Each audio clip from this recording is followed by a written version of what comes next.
کیونکہ جب کوئی گھر میں ایک بیماری ہو اور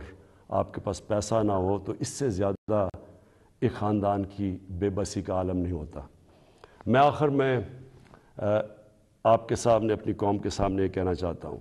کہ مجھے پتہ ہے یہ مشکل حالات ہیں، مجھے پتہ ہے کہ ہم نے یہ جو 3.5 سال گزارے ہیں، کبھی ایک مشکل سے نکلتے تھے، پھر دوسری مشکل، کبھی پلوامہ ہو گیا تو کبھی کرونا ہو گیا اور اس کے بعد پھر مسئلے، اور اب یوکرین کا مسئلہ آ گیا۔ لیکن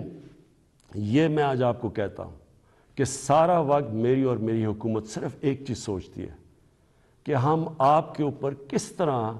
یہ جو آپ کے اوپر بوجھ پڑا ہوا ہے یہ ہم کیسے کم کر سکتے ہیں، اور انشاءاللہ یہ جب ہم اس سے نکلیں گے، اور جس طرح ماشاءاللہ ہمارا ملک صحیح راستے پہ چل پڑا ہے، اکانومی صحیح راستے پہ چل پڑی ہے۔ بلومبرگ ویسے میگزین جو کہ دنیا کی اکانومیز کا جائزہ لیتی ہے، اور پھر IMF جس نے ابھی رپورٹ میں کہا ہے کہ پاکستان کی جو گروتھ ہے، جو ان کی دولت میں اضافہ ہے